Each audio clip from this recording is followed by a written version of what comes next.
TikTok live Pakistan के अंदर ban है क्योंकि उन्हें पता है कि यहाँ के लोग इंतहा के बदतमीज हैं, including my brother.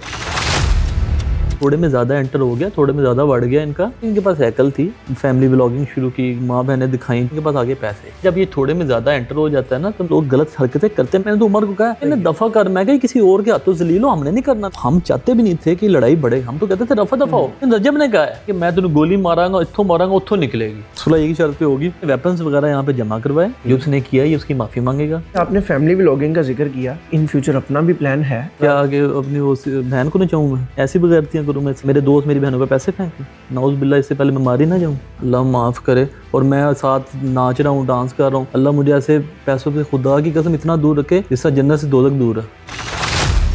Social media से शुरू होने वाली लड़ाई FIR तक पहुंचती है। इस लड़ाई में असलहा भी इस्तेमाल होता है, माँ बहन की गालियां भी दी जाती हैं। इस लड़ाई में आप गैंगस्टर वाली फील भी दिलाते हैं क्योंकि आपके पास शोहरत है, आपके पास पैसा है। लड़ाई बेसिकली उमर भट्ट और मान डोगर जो कि रजब भट्ट के दोस्त हैं, इनके दरमियान होती है। इनके माँ बहन शुरू होने वाली लड़ाई अब कहाँ तक पहुंची है, ये सारा माजरा क्या है। मेरे साथ उमर भट्ट के भाई अली भट्ट मौजूद है। उमर भट्ट ने लड़ाई शुरू की, मांडोगर ने बात शुरू की, ये बात शुरू कैसे हुई? मैं आपको बात बताऊं तो मुझे हंसी आती है जिस बात पे लड़ाई है। इतनी फजूल बात है। वो टिकटॉक लाइव का मैच काट के गया डोगर, ठीक है, आपस में दोस्त है, तो तुम्हें आ गया इस बात पे, तू लाइव क्यों काट के गया? उन्होंने कहा मैं कह के गया हूँ, मेरी मर्जी। यहाँ से बात स्टार्ट हुई है, लड़ाई होगी। मुझे यानी कोई कुछ भी रीजन कुछ नहीं थी। उसके बाद गाली गलौच आपस में शुरू हो गई और बदमाशियां ये वो। मैं देख के रहा हूँ भाई, जुम्मे की सुबह का टाइम था, तकरीबन 4-5 बजे का, जहाँ पे लड़ाई शुरू हुई है।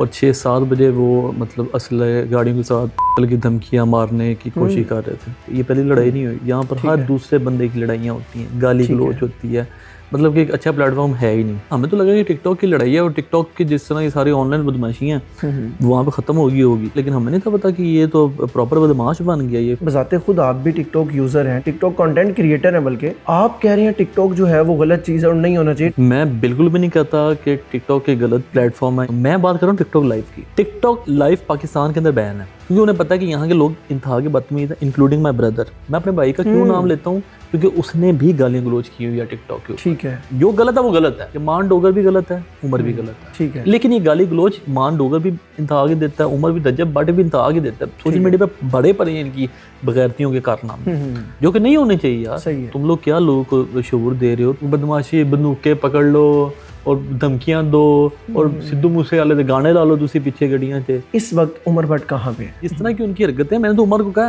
मैंने कहा तू साइड पे हो जा। अब वो क्या कहते हैं, अत खुदा दा वैर है, ठीक है। मैंने कहा इनका वो हिसाब है। मैं कहा ये थोड़े में ज़्यादा एंटर हो गया, थोड़े में ज़्यादा बढ़ गया इनका। इनके पास हैकल थी, फैमिली व्लॉगिंग शुरू की, माँ बहनें दिखाई, जो भी किया, ठीक है। मैं कहा इनके पास आगे पैसे आए थोड़े से। मैं कहा साथ फेम आ गया, फेम के बाद इनके बन गए तलाकात, रेफरेंस के बाद हो गया अब ये डॉन। और मैं कहा जब ये थोड़े में ज्यादा एंटर हो जाता है ना तो मैं कहा लोग गलत हरकतें करते हैं। मैं कहा वो काम कर रहे हैं, मैं कहा इन्हें दफा कर, मैं कहा किसी और के हाथों जलील हो, हमने नहीं करना। हमने लड़ना है, हमने कानूनी कार्रवाई करनी है, उसके अकॉर्डिंग हमने चलना है। यानी आप इस हक में है कि अगर इन केस उमर भट्ट गलत है तो वो भी सजा का मुस्तहिक बिल्कुल है, बिल्कुल 100% है। लेकिन जितनी उसकी गलती है, मैंने तो ऑन रिकॉर्ड आगे उसे गलत किया। इनकी जो गलती है ना वो माफी के काबिल नहीं है। उसे तो बंदा चपेड़े मार के, दड़ा धमका के समझा सकता है। किसी को बंदे को बंदूक तो नहीं बंदे से खींचने में हिम्मत होती।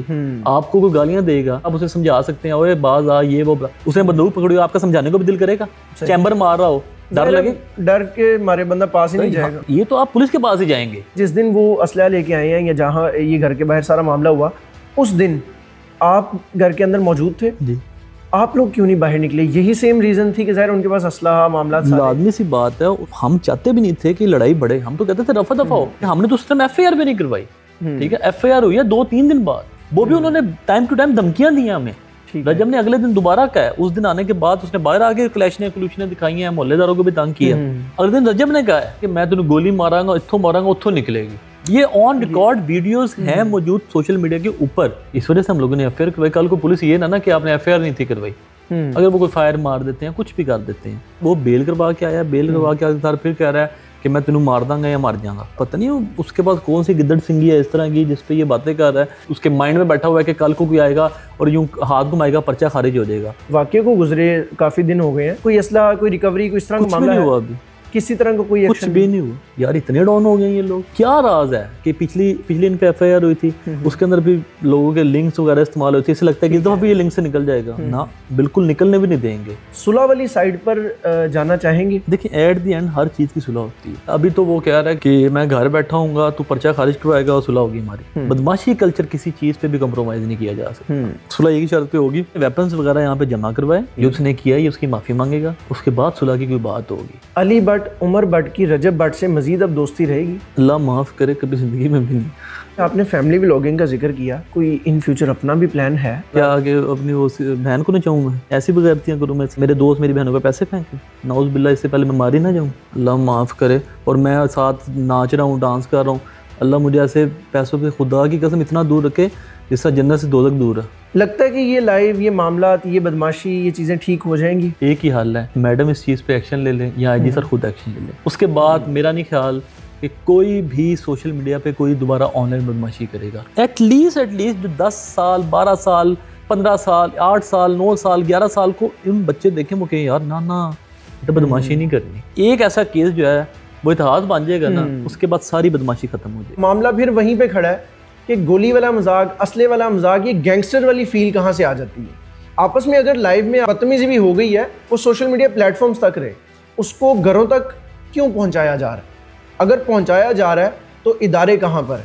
क्योंकि ये पहला वाक़या नहीं है, इससे पहले भी इस तरह के बेशुमार वाक़यात हो चुके हैं। हमें सबक तब मिलेगा जब कोई वाक़या रोनुमा हो जाएगा, फिर हम कहेंगे ओहो जल्दी से जी एक्शन लिया जाए, 24 घंटे के अंदर रिपोर्ट चाहिए मुझे। आप 24 घंटे, वो वाले 24 घंटे से पहले ये वाले 24 घंटे में रिपोर्ट अगर मांग लें, तलब कर लें, तो वो वाला वाक़या किसी सूरत नहीं होगा। आपकी क्या राय है? कमेंट सेक्शन में ज़रूर बताइएगा।